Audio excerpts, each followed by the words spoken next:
Yeah, just want to welcome you all to the next week, Monday, Tuesday, Wednesday of Back to Basics calls. Super excited to see a lot of people jumping onto this call.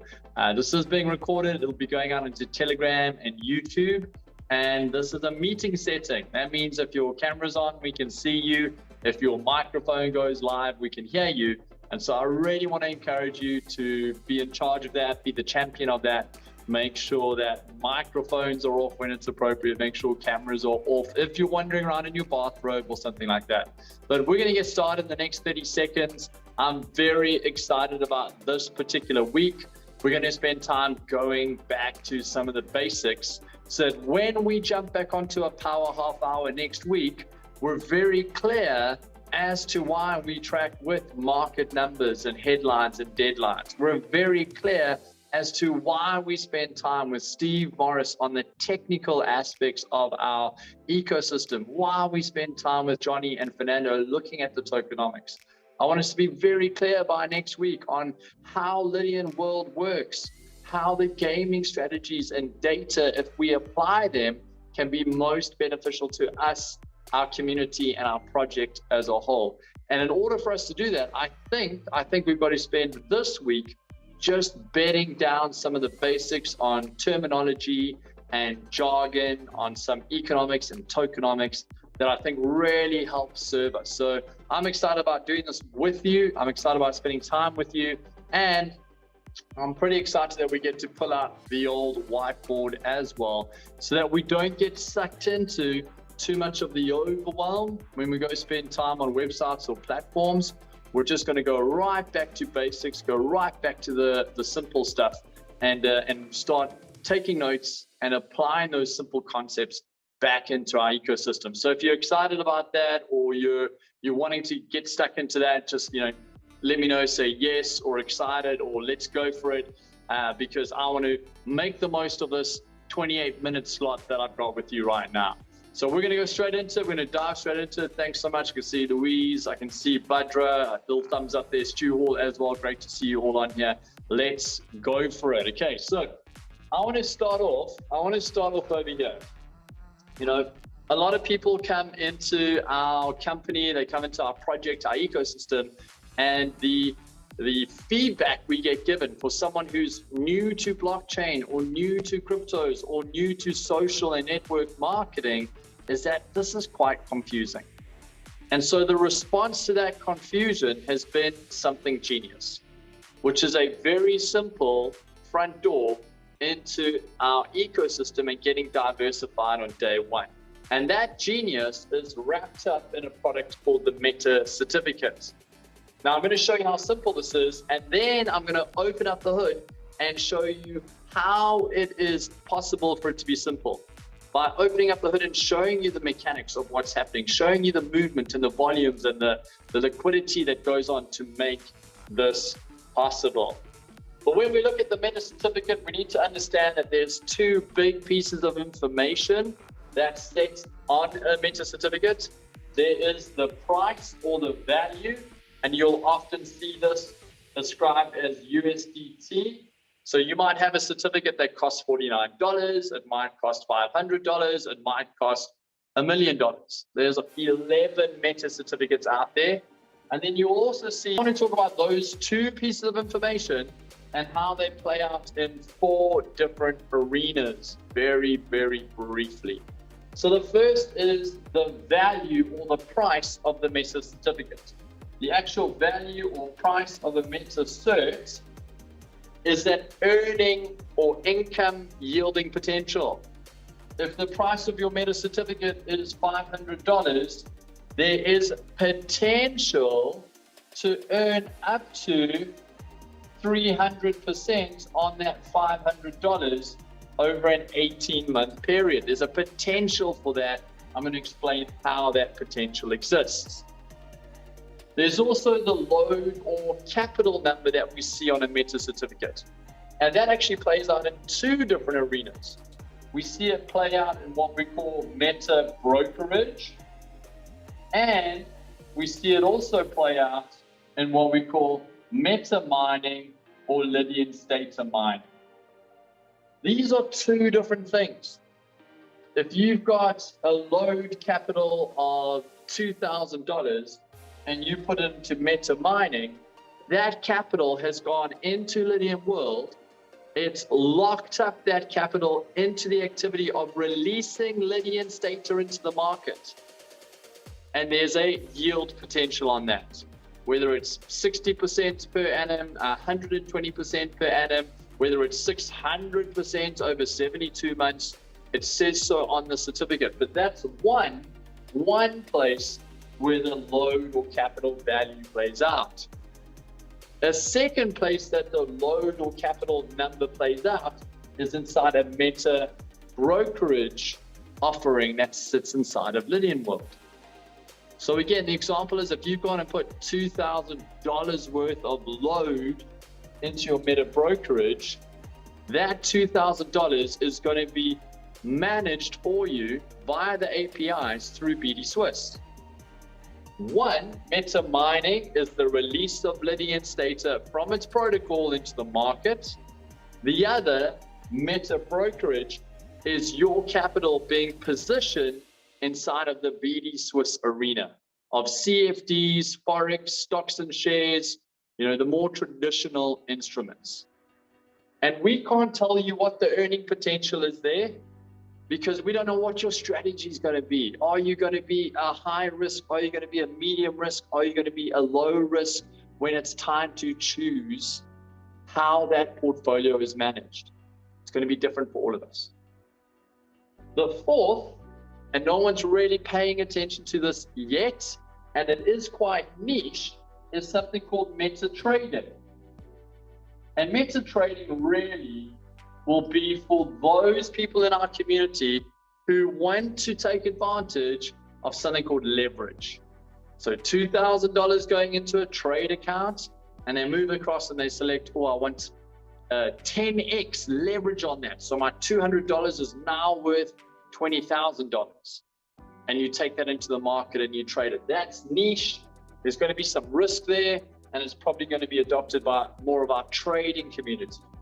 But these are the three that right now we should be paying attention to when we look at a meta certificate. Exposure into traditional markets, exposure into Lydian World and Lydian status, and then over here, there's a little T's and C's over here. If 30% is full in our meta brokerage, in other words, if I'm trying to fill up to $2,000 and I get up to 30%, 33% of that 2,000, then the value of my certificate also starts being traded on my behalf by BD Swiss's team at 16% per month, as long as that trading account, as long as this meta brokerage account doesn't shrink down.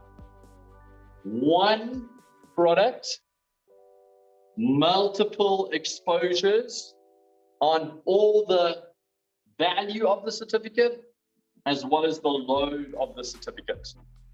Because this is being recorded, I'm not talking about the current promotions. I'm not talking about the 100% matching bonus that you get over here from BD Swiss and chairman of the board.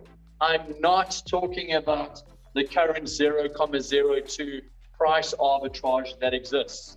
We're not going to do those numbers because after the 1st of July, that may change.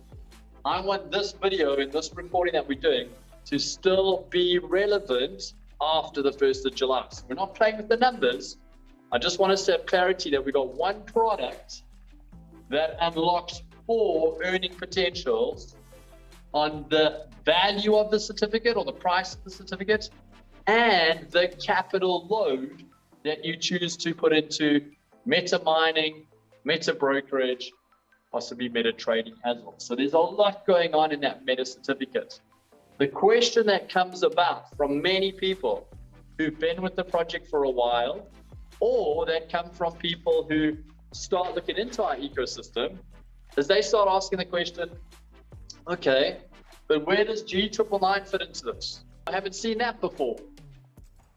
People start asking, how does Lydian World interact with GS Partners? Where does GS Lifestyle and that MasterCard fit into this? How do I take advantage, and why would I do a KYC with the GS Trade Exchange and not some other exchange? How does Benny Swiss fit into all of this? These are some of the questions that are being asked in our community right now. Because it's one thing to offer a very simple solution, and this is simple. It's another thing to pop the hood and see how that solution is possible. In the chat function right now, let me know if you've got a driver's license. Just type the word driver. It's okay if you're 16 and on this call and you're in a place that doesn't have a driver's license, don't panic, you'll get there. But if you've got a driver's license, just type the word driver right now. Okay, driver, driver, driver, driver. Okay, the chat function's going crazy. Driver, driver, driver, driver, driver. Now type the word, if you can fix anything under the hood of your car, type the word hood if you know how to pop the hood and fix your car if it breaks. Just type the word hood right now. I'm not typing the word hood, by the way. I wouldn't have a clue. My car breaks, I'm done. I'm phoning the mechanic. I'm getting a tow truck to take it to the mechanic. I am not mechanically inclined when it comes to vehicles. But I can type the word driver. You put me behind just about any vehicle, I can drive it. The issue comes in when you pop the hood, for me. Here's the good news. In order for you to excel and grow and profit from this ecosystem, you just need to understand that the car works. Good news. But for those of you who typed hood, for those of you who want to know how it's possible that this car can move forward, that it can work, we're spending Monday, Tuesday, Wednesday going through G999 on a Monday.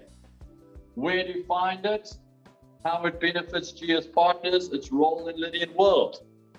We're going to spend time on Tuesday talking about Lydian Data, its role here in Lydian World, how we can benefit from it over here. We're going to be talking about this new stable coin, G Euro, on Wednesday. What is its role in Lydian World? Why is BD Swiss partnered up with us on that? How is it going to serve our ecosystem? And so the next 3 nights, Monday, Tuesday, Wednesday, is under the hood stuff.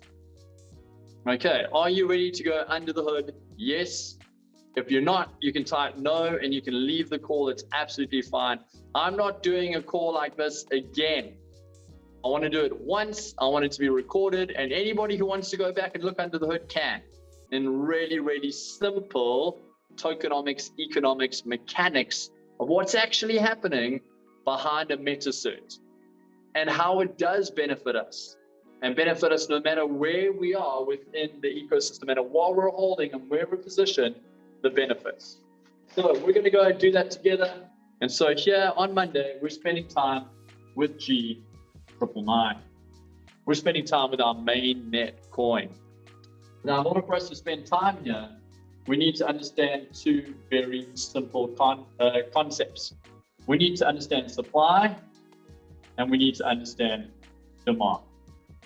In other words, what is going to cause the rise in value of our coin? What is going to cause our coin to be searched after and seeked out on the markets? And so we've got to talk about supply, and we've got to talk about demand. And we've got to list some of the things that play towards the supply of a coin and some that play towards the demand for a coin. And so we're going to introduce some concepts here. We're going to go through this together. The first thing we've got to look at with supply is, how does the coin arrive at the market? How is this coin created? What is the mechanism for release? And so we want to talk about arrival. The second thing we want to talk about when we talk about supply is we want to talk about its departure from the market. And the last thing we want to talk about with supply is its destruction.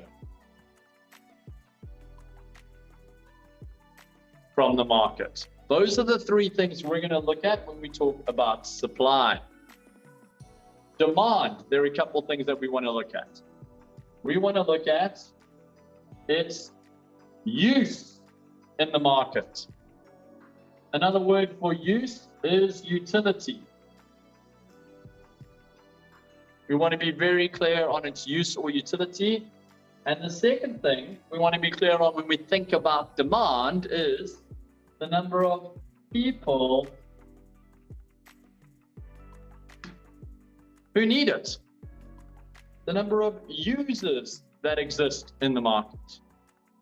Once we can define and we get clear around these three things and these two things here, then we start getting clarity as to where the value of G999 lies, where it can go, and what the potential market share is for G999 over time. So let's go into these together. We're going to spend a bit of time over here. And I'm not going to go highly technical on this. I think it's better for us to understand the broad concepts, the analogies that help us understand what's happening with G999. So we're going to start here with G999, and we're going to start on how does G999 arrive at the market. So we're talking about supply. Section 1 is supply, and we're going to talk about its arrival. I hope you're taking notes. I hope this is going to stick in your minds, because this is how you can help people understand what's under the hood. G999 arrives at the market through a proof of stake protocol.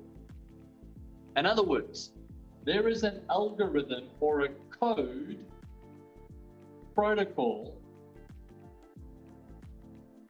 that continuously prints G999. Now that printer can't be increased and it can't be decreased. The same amount of coins are being released and created every minute forever. And I can actually show you, I'm going to share my screen with you for a moment here. I took some screenshots earlier today using the G999 Explorer. So here we go. This is our Explorer showing exactly what's happening. You can see that there is a total of 570 coins being released into the market every single minute. And it's being split into two. It's being split into what we call staking and into noding. So 142.5 G999 go out every minute to people who are staking coins, and 427.5 coins go out every minute to someone who is master noding some coins. So I'm just going to stop sharing. You can figure out how to do that in a moment. Got to be a share button here somewhere. Nope. Stop share. There you go. So whether we're comfortable with that number, whether we agree with that number, whether we wish the number was higher or lower, doesn't matter. The code doesn't care. The code doesn't get cold. It doesn't get hot. It's not religious. It's not agnostic. It's not male. It's not female. It doesn't have a good day. It doesn't have a bad day. It just is what it is. And it's churning out 570 new G999 per minute. That's its arrival to the market. Let's talk about its, whoops, got to the wrong place here. Let's talk about its departure in the market. Let's talk about its departure. What do I mean by departure? I want you to picture for a moment an airport. If I decide to climb on an airplane and fly from Durban to Dubai, do I suddenly not exist? Have I disappeared off the planet of Earth? Am I now gone forever? Yes or no in the chat function, let me know. If I depart Durban Airport and I arrive in Dubai, have I disappeared? Absolutely not. Have I moved from one market under one governing group with a certain group of people accessing that market called Durban, and have I arrived in another market, maybe with a different group of people, maybe under a different governing set of rules, and maybe with a slightly different culture? Absolutely yes. And it is the same for G999. G999 arrives, it's birthed into this world through a protocol called proof of stake, and there's 570 arriving per minute, every minute. But it is departing to multiple people and multiple platforms. It is doing that through wallets, and it's doing it through exchanges. So you will hear people talk about, I received some coins into my core wallet. You will hear some people say, I sent some coins into a web wallet. You will hear some people say, I sold some coins on an exchange. You will hear some people say, I bought some coins on an exchange. The moment 570 coins arrive into the market, we, the people who've received it, either as stakers or masternoders, can choose to hold it in wallets, send it to other people's wallets, or sell or buy it on exchanges. Those are the departure points of G999, constantly causing it to move from place to place. Again, very similar to the airport analogy. Sometimes a coin will arrive in Dubai, like a person will, and choose to sit there for 8 months. 8 months of the year, I'm in Dubai, not somewhere else. Do I no longer exist in South Africa? No, I exist. I just happen to exist in Dubai, but no one in South Africa is interacting with me. The same thing happens for G999. We will sometimes see no movement from some wallets. It's almost like those coins don't exist. They're out there on the exchanges. We can see them in order books. We can see them in buy and sell books. And in fact, we even have calls where Johnny B. Scott and Fernando every single Tuesday show people what they can see on the exchanges. It's like they've got all the data to every airport's departure and arrival board. They can see exactly what's moving where, how many are over here. Okay, I can see all of that. But what they can't see is what's sitting in a wallet. They can see people moving. They can't see when people are sitting inside of Dubai for 8 months. That's sitting in a wallet. You can go and see it land there, but if it stays there, it's not really flagging on anybody's systems. Those are the departure points I want you to think about. Right now, we know that there are 16.4 billion coins. Some of them we are tracking on exchanges. We're tracking their arrival and departures. We call them buy and sell orders. We're tracking them. We can see what's going on there. Some of them are locked up in wallets and in protocols, whether it's some DeFi or community noding or exclusive noding, or those are wallets. They're locked up in there. Some of them sit with people. So we've spoken about how it arrives. We've spoken about its departure. Now let's talk about its destruction. So 570 are arriving per minute, not per month. There's currently 16.4 billion, some in wallets, some in exchanges.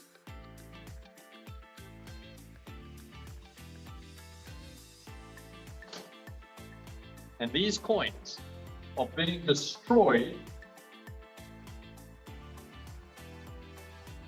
in what we call, you can't even see the word, I've chosen the wrong color. These coins are being destroyed in what we call a burn wallet. How are these coins being destroyed? we're going to need to go and look at the other side of the board. We're going to move from supply across to demand to see how they're being destroyed. But there's something very interesting that happens.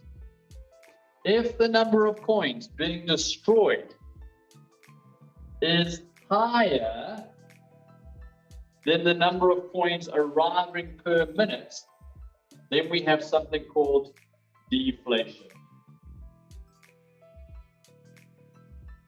In other words, this number of 16.4, if burn is going up and it is higher than how it arrives, then what we start seeing is this number here, 16.4 billion, goes down.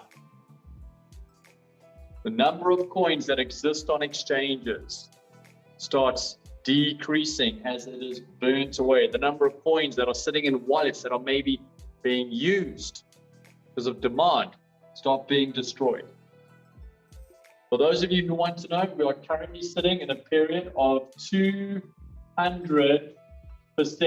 and higher deflation.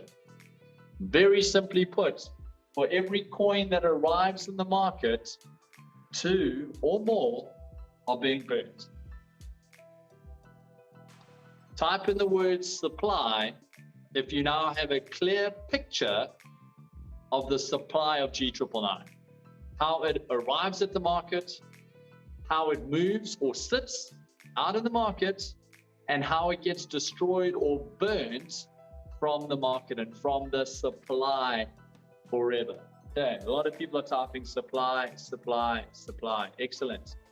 That means we've dealt with supply. We've dealt with the first part. The first part of supply and demand is now done. Let's go have a look at demand. Let's go have a look at demand. All right, so just to recap, so we know what we're looking at. We're still looking at G999. We've covered supply. We're clear on the 3 things that help us identify supply. We're now going to spend time on demand. In the chat function, very quickly, what are the 2 things that we look at when we talk about demand? Let me know right now. What are the 2 things that we're going to be spending time looking at when we spend time in demand? Okay, absolutely. Harry's got the first one. Fiona's got both. Excellent. Let's see who else has got it. People are like, I've forgotten. Yeah, absolutely. Goss got it. Stu's got it. Fantastic. Right. So we're going to spend time talking about users. In other words, people, or maybe even companies who use the coin. And in order for us to look at users, we've also got to look at utility. So what is the use of the coin? What are the places I can put it to work for me? Okay, we're going to be spending time in demand now. So let's go have a look at this together. Let's go spend time on utility or use first, because that'll obviously also define users. So utility. And there is a list for this. Right now, utility.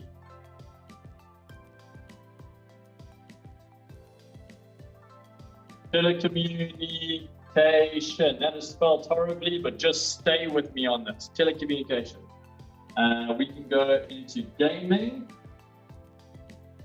And very specifically, I want to put in here trivia.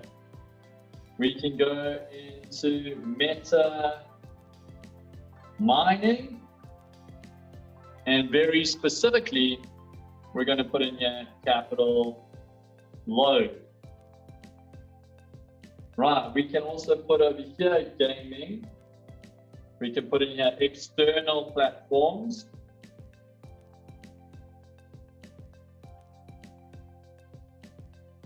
Because I created one, so that counts.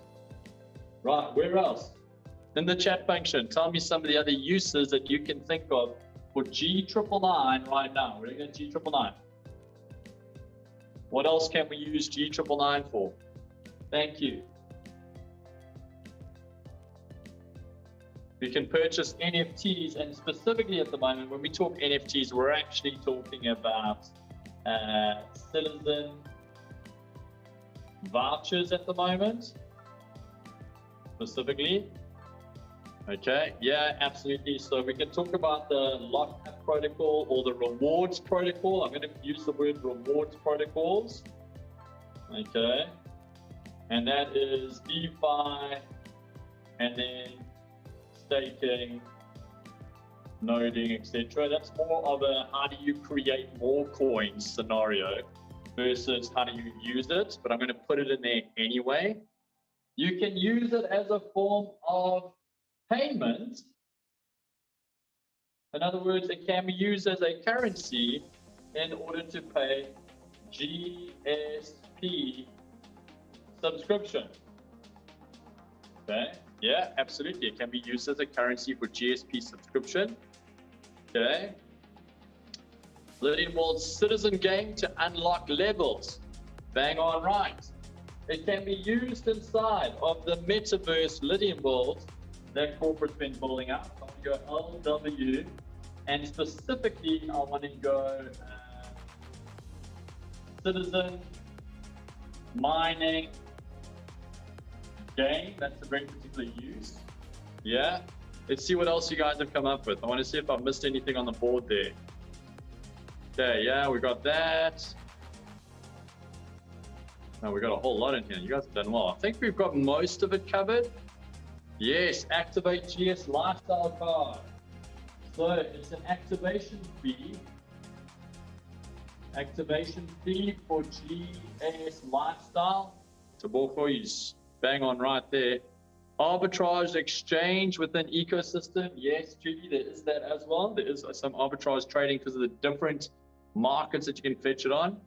It's not a utility. It's more like a, you can spot some price differences and make those profits work for you. Okay, excellent. We've got a whole lot on here, a whole lot coming through, but I think we've got it pretty much covered over here.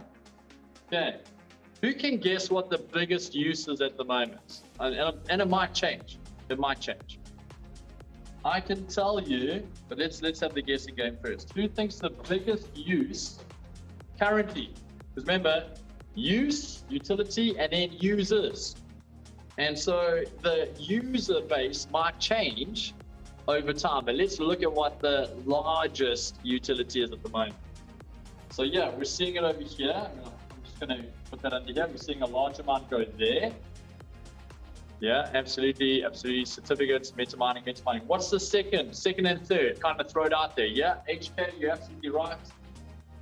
The large amount going into here, bang on. Where else? Where else are we seeing it? Who knows? Who knows their numbers?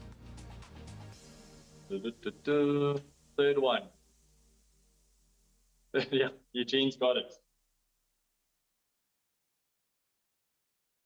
Those are the three big uses at the moment. I want us to do some numbers together. Those are the three big uses at the moment. Let's go into the very last part of tonight's section. And I know we've gone over 30 minutes, but I want to make sure that this is bedded down. We're going to go into users. Right now, the three biggest uses. We've got meta mining, where it's being used for load. We've got trivia, and we've got NFT vouchers. These are the uses. Let's look at the users. Meta mining. Anybody who wants to earn inside Lydian World anything between 60 to 120% APY. That's who we've got at the moment. Users are gamers, and more specifically, trivia or trivial or general knowledge or who wants to be a millionaire or pub quiz mean, these are the types of people who are absolutely killing it in the space, right? Your general knowledge or your GK users. And then NFT vouchers, well, these are people who are coming into Lydian World in order to get their citizenship.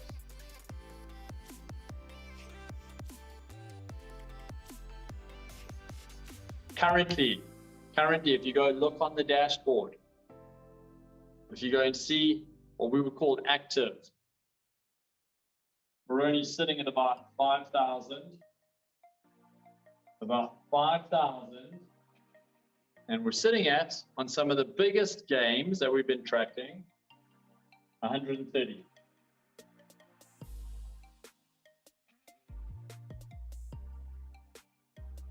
Have we hit a huge amount of people? Is G999, if this is our original, equation here, do we have a massive amount of users? Absolutely no. We don't yet. Very, very small. If we increase the number of users, just based on those three utilities, just those three, I'm not even talking about other utilities yet. If we increase the user base on those three utilities, will the demand go up or down? Will there be more people needing the coin? Will the demand go up or down? Up, up, up, right. So if we increase this, we don't even have to increase this at the moment, but if we increase that, it'll affect that. Now that we understand that this is never changing, this is flat line, guys, this is never changing. We can't make the arrival of coins go up. We also can't necessarily affect this. Departure points is just people moving from airport to airport or staying in cities. We can't really affect this, which means the only thing that we can affect is this. If we increase the number of coins being burned because now there are more users, what's going to happen to supply? Up or down? We can't affect how many coins are arriving. We can't affect how many coins are out in the system. We can affect, thank you very much.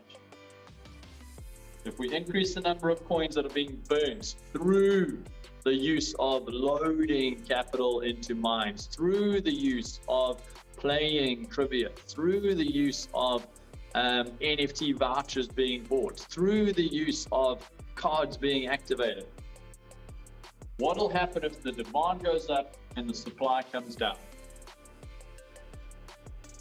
What will happen to the value of this coin if we get that right? People are saying price goes up, price increase, value goes up. Absolutely. With this, is this enough for you to see why we celebrate the company putting in incentives for marketers to go increase the community? Do we know why we celebrate when the company hosts an event in Dubai or in London to increase the awareness of users? Do we understand that the utility is good enough already and we've only got about 5,000 users? The reason I wanted to have this call and explain this before we go look at Lydian State and G Euro is I see in chat groups often people going, if the company just spent less on marketers and more on buying the coin, then the price of the coin will go up. Yeah, except that once the company's bought the coin, so once they've managed to achieve this, what are they going to do with it? Oh, well, then they just burn it. Okay, so now we've burnt the coin. We've done that now. Now, what's your next plan? Because the coins are still arriving. They're arriving 570 every minute. So what's your plan now? Mr. Don't spend money on commissioning marketers, rather buy coin and burn it. What's your plan now? because it's still arriving. The only way, guys, the only way to understand why Lydian World, why big partnerships with BD Swiss, is to understand utility, users, supply and demand. You've got that now. You've got that. Stay with me tomorrow night when we go look at Lydian's data inside of Lydian World. We're going to go through some numbers there. We're going to go through the protocol. It's a different protocol to this, guys. It's different. It's good to understand it. And then Wednesday, we're going to spend time looking at G-Euro. And hopefully, by the end of these 3 days, we've bedded down the foundation and the language and the clear understanding as to why we call it an ecosystem as opposed to just a business. It's dynamic. There are dynamic things at play here. So I want to thank you for your time. I know this has been a 45 minutes recording. I hope it's brought value. We'll see you all tomorrow. It'll be recorded. Can't wait to spend Tuesday and Wednesday with you. And then we're back to our normal schedule from next week as well. Take care, everybody. Have a great evening.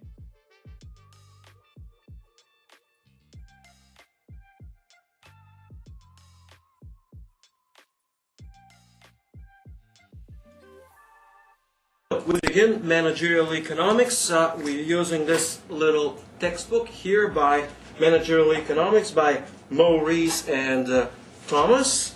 And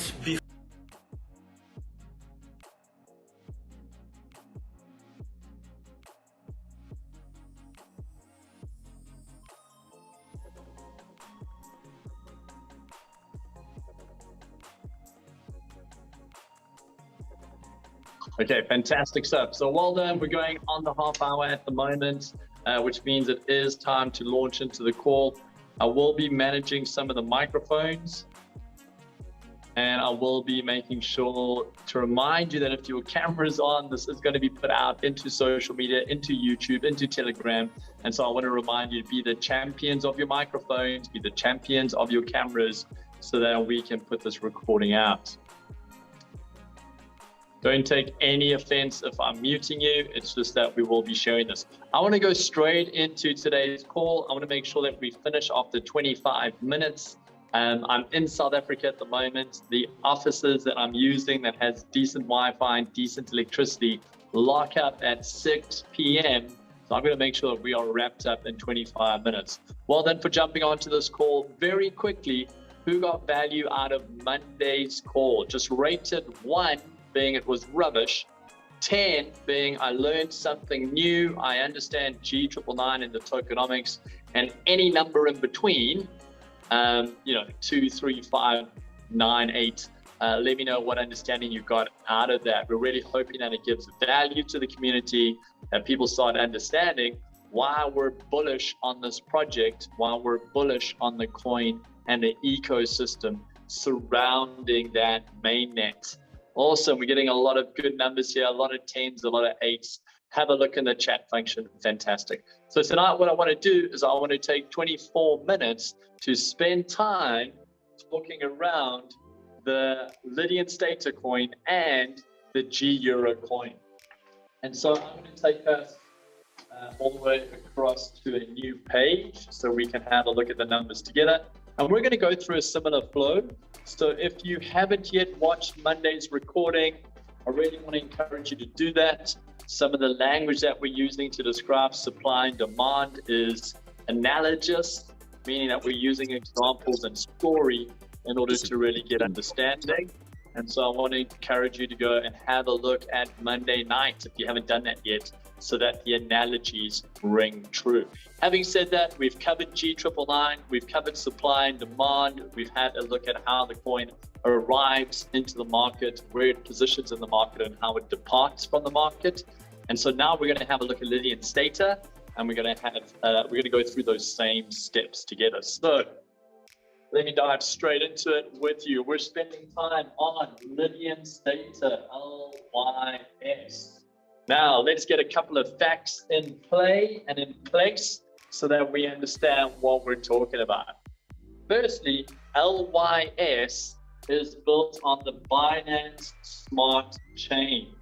So it's built on a chain, not our mainnet, not our blockchain. It's built on a partner or another chain, the Binance Smart Chain. The second thing that it's worth understanding is that there are 888,888,888 coins originally created. That was the number that was originally created.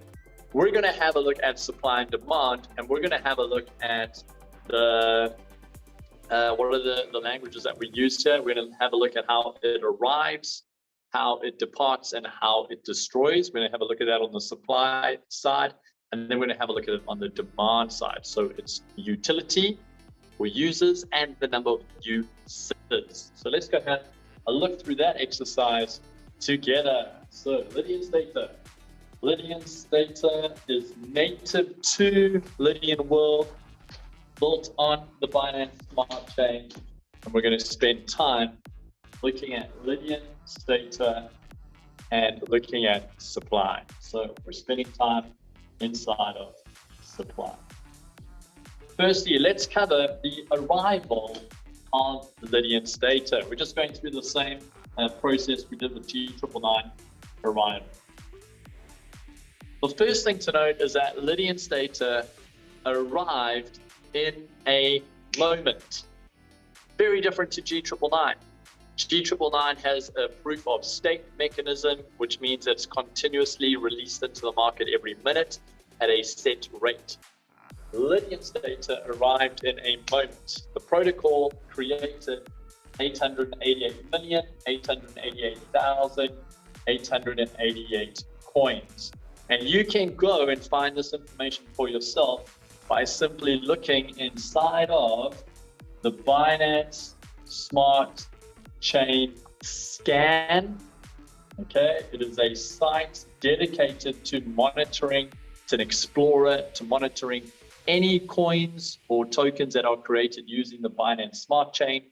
And you can go and have a look at the moment in time when 888,880,888 Lydian data was created, arrived in the world. It arrived into what we call a protocol wallet. That means it arrived into one contract address as a full number to be distributed from that protocol wallet. We're going to come to destruction in a moment. So I'm going to put destruction down here. We're going to come to the moment. And I'm now going to also look at departure. Currently, the only way for those coins to be released under the contract wallet, the wallet that created all those coins in a moment, is through what we call meta mining.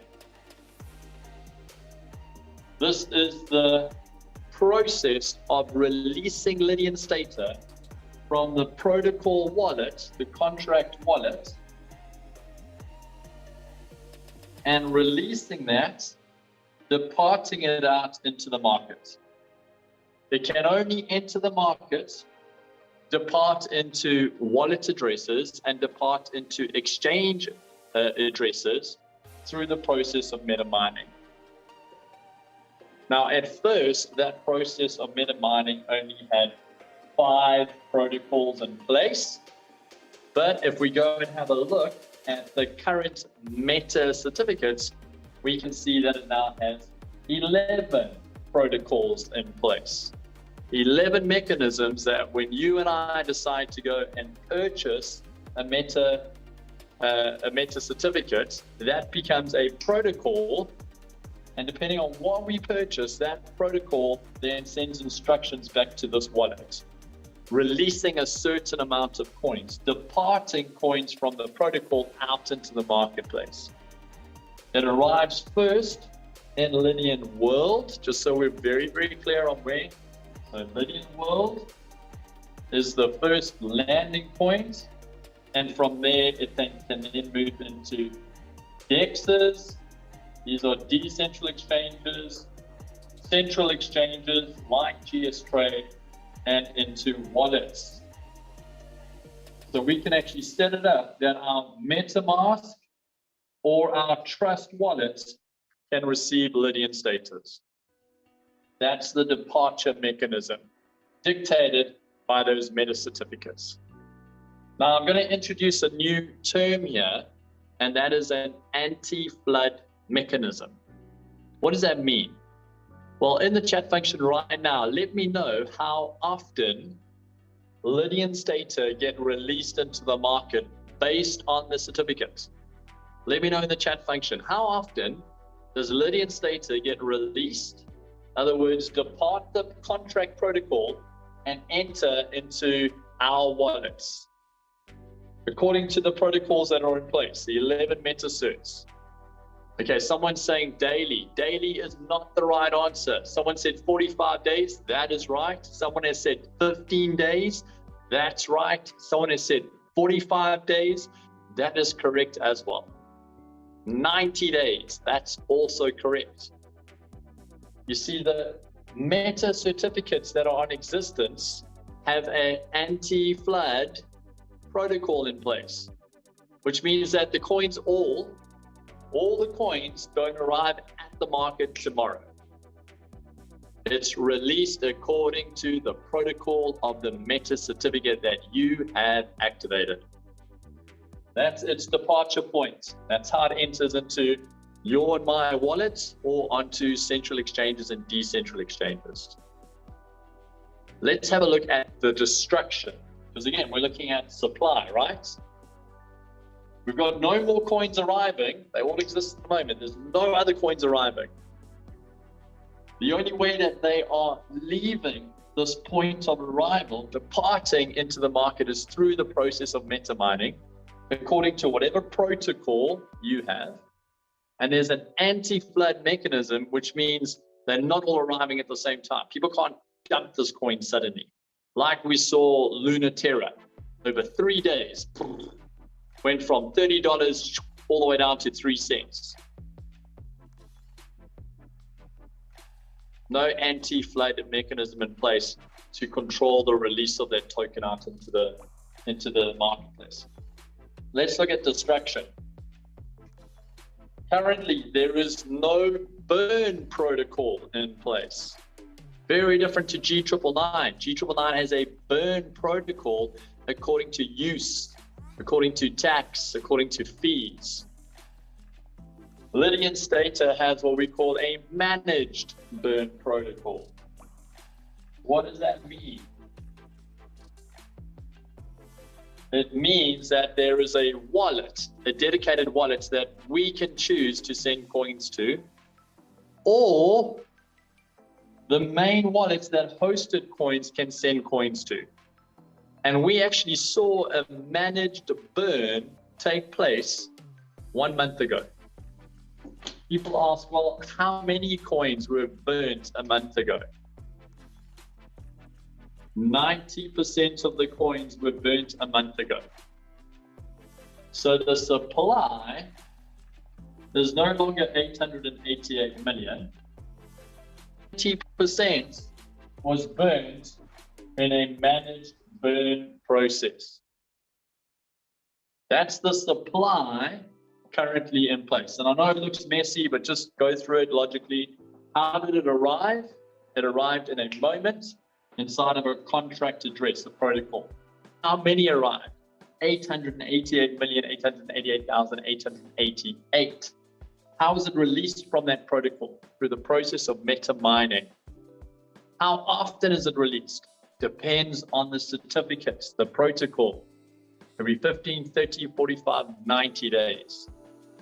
How is it destroyed? How does it disappear out of the marketplace? Through a managed burn. We've seen 90% of it burnt off already. Will we see more? We don't know. Let's wait and see. Let's talk about use or utility for Lydian data. Oops, going the wrong way. Let's talk about use or utility for Lydian data currently. Lydian data, utility. And let's put over here users. utility at the moment for Lydian's data. In the chat function, let me know where we can use Lydian's data. What is its utility currently? Let me know in the chat function right now. Have a look and see if we've been tracking with some of its uses. So Craig got it spot on already. We can use it in our capital load inside of where? Inside of meta mining. And you might be going, why would that be a use? Well, right now, if I put money in the bank, I can choose to take whatever interest I use and put it back into the same bank. Why would I want to do that? Because I'm taking the interest and I'm redeploying that capital to keep earning for me. Guess what? We can take what we're earning in Lydian's data and we can redeploy it back into more mining. Okay, that's one of the uses. What is one of the other uses that we see Lydian's data being used for at the moment? I think Steve Morris hit it on the nail just now. Yeah, we've got quite a few people putting it in now. Absolutely right. The purchasing of meta estate city development. Meta estate city developments, particularly right now, the time that this call is happening on the 1st of June 2022, we're seeing the first city going up in Portugal. Now you might be saying, well, you know, that's not really a use. Isn't there some other use case for it? Well, it is a big use. Let me explain something right now. Lydian World is designed as an e-commerce site. That means if Nike wants to sell shoes, if the little local shop down the road that has an online presence wants to now move cell phone covers, if an up-and-coming artist wants to launch some of their sound bites, if an NFT creator wants to host a museum, if an artist wants to host a concert, they've now got an environment inside of Lydian World to do that. And the meta estate developments, we even have the technology where an architect using a program similar to CAD can design an entire building, timestamp it into Lydian World. This utility will grow. It's still early days. And then lastly, as some people have pointed out, we're going to be seeing it being used in the minting process of NFTs going forward as well. So those are the uses, the utility, which means obviously the users will be anybody who's plugged into Lydian World. So can the citizenship count move from 300,000 to 3 million? Why not? What sort of demand would that put on the coin as it's coming into market? And more specifically, who controls the release of that coin? We go back one step. I want you to think carefully on this. Who at the moment controls the flow of Lydian's data? It's you and I. It's whoever is meta mining. It's whoever bought a meta certificate, has put a capital load in, and is receiving Lydian's data. We control its flow into the market. When we started these calls on Monday, the goal of the call was to understand how G999 has a relationship with Lydian World. We've covered that based on use and utility. How that use and utility affected its supply. How the mechanics or the tokenomics, the arrival, departure, and destruction of that coin affects supply. We've now covered Lydian's data. We've covered its use in the Lydian World. We've covered its arrival point at 888 million. We've discussed its departure points through the protocols of meta mining, and we've discussed over 90% already being burnt out the market in a managed burn. We've got mainnet covered, we've got Lydian World covered. The only coin that we need to briefly cover now is G Euro. It's the newest coin that we're talking about. People are still trying to understand its role within our ecosystem. And to understand its role, we do need to focus on these three letters in the name. We need to focus on these 3 letters in order to unlock why it exists. Which massive financial house trading platform that does €1 trillion in trade per annum has the company recently aligned itself with in order to provide a meta brokerage account, a meta trading account, a managed portfolio inside of a regulated space? Lots of people are typing. If you're not sure, have a look in the chat function. You're spot on right. BD Swiss. Now, to fund those meta brokerage accounts, we're going to fund it with cryptocurrencies. We're a metaverse environment, we're blockchain centric, we're using cryptocurrencies. BD Swiss, on the other hand, as a regulated licensed entity, is managing those portfolios inside of stocks and shares, Forex, CFDs. Those markets are going to revert back to the local currency. And so we need to have a cryptocurrency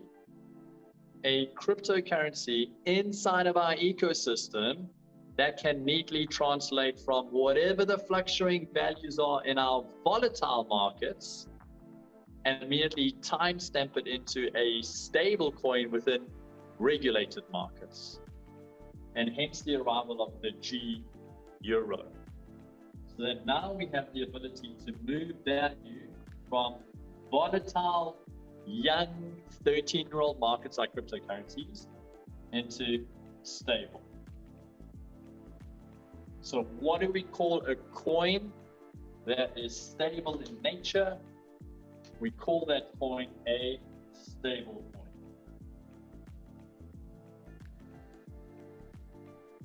Now, some of the best stable coins in the world are coins that are backed by value. BD Swiss has large volume pools. Mr. Heinz, the chairman of the board, has a large capital. And so they've created a volume pool that is matching any cryptocurrencies that are arriving or being put into a managed certificate. That cryptocurrency's value is immediately time-stamped and converted into a euro value. And that euro value is now traded out on those markets. We track that euro value for regulatory purposes inside of the stable coin. So for every G euro that exists, there is a euro giving it value. The stable. So, to answer the question on how does a G euro arrive at the market? How does a G euro depart? How does it get destroyed? Slightly different environment here. G euro only arrives at the market in a 1-to-1 ratio based on the euro that backs up the moment we timestamp the crypto out of the volatile market into a stable market. 1 for 1. Does it get destroyed? No, it just gets exchanged. Can it get more and more into the market? Yes, as we move from a couple $1,000 of Bitcoin into a stable coin, that value timestamps behind it 1 for 1.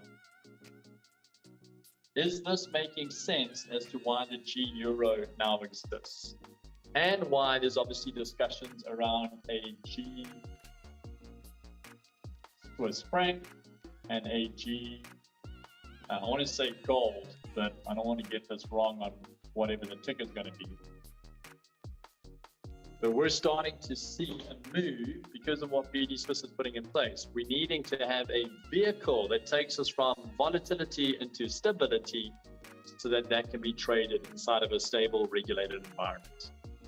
That's how the G Euro exists. We've covered all 3 coins, which has enabled us to cover our mainnet. It's enabled us to cover our native token for Lydian World, and it's enabled us to cover the token that is managed inside of our managed broker portfolio. If this has been super useful, let me know. We've got Stephen asking some questions of G Euro to G999. So I do want to cover that very quickly because we do need to cover utility and use.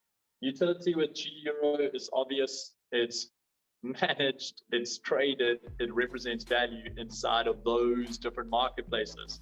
But more than that, it has a relationship with G999. So I want to come all the way back to here. Cast your minds back to Monday. Wow, this got pretty busy. Remember that we spoke about utility creates burn. So I want you to picture that these are flames. And the more utility, then the more burn of G999. Well, guess what? G Euro, when it is sold, has a 2% burn fee. That 2% tax or burn fee fetches G999 from the market and burns it. Another utility added to G999, another burn mechanism to decrease its supply. And now we've gone full circle on how G999 has a role inside of Lydian World, how Lydian World has created all these utilities to burn G999, how BD Swiss has brought an extra product, service, and offering into Lydian World, and how when people sell out from their portfolios, their 2% goes back into G999's burn. It drives me nuts when people jump onto our chat groups and jump onto our Facebook groups and say G999's got no utility. It drives me nuts when people say, what's protecting its price? It drives me nuts when people say, why are we focused on BD Swiss? We should be focused on, man, this stuff drives me nuts. So please share these two videos. Monday's video on the tokenomics of G999. Share this video, and then let's go build a massive business. Because the only thing that you and I are in control of is how many users we can bring into the ecosystem. Today is back to our normal flow. And so you've all got Harry Funsky walking you through Lydian World, the numbers, the data. Go spend time on that. Have a fantastic evening, afternoon, morning. Cheers, everyone.